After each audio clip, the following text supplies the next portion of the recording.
the sleepy oil state of Kuwait is stuck in the international spotlight.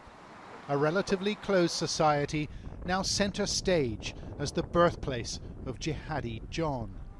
Kuwait City, it's a place where Mohammed Emwazi spent plenty of time, and now many residents here want to know whether their city played a role in the development of a man now better known as ISIS's executioner-in-chief.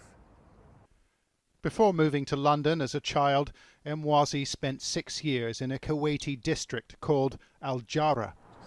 It's an hour's drive from the centre of the city, an impoverished suburb populated by Iraqi immigrants called the Badoons, a group who enjoy few political rights. The Emwazis are also Badoons and made their home in this close-knit district in the 1980s and early 90s. And it is a place that several members of this family have now decided to return. Among them is Mohammed Emwazi's father, Jessam.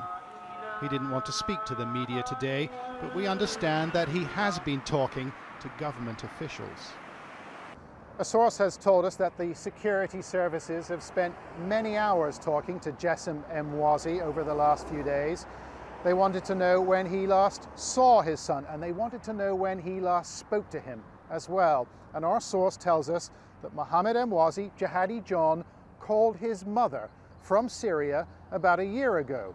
They spoke for a while. He reassured her, told her he was okay, but he didn't say what he was doing.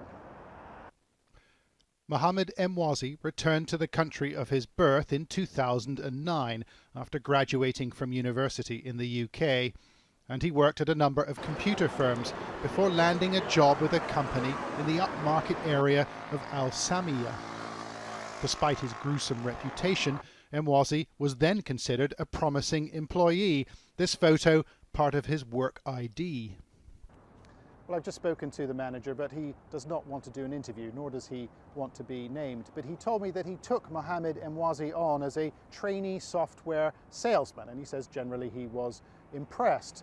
Emwazi was trustworthy, punctual and polite. But he and the other staff members thought it was strange that Emwazi had come from the UK to Kuwait to take this job, and they asked him on several occasions why he had come here. But that was something Emwazi was not prepared to discuss. We were also shown some educational certificates and Mohammed Emwazi's CV. As part of his professional skills, Emwazi lists customer service and his telephone manner. As for the Kuwaiti authorities, well, it seems they have only now begun to dig into his background. We've learnt tonight that they're trying to establish whether Emwazi had any links with Kuwaitis currently fighting with ISIS. John Sparks, Channel 4 News, Kuwait City.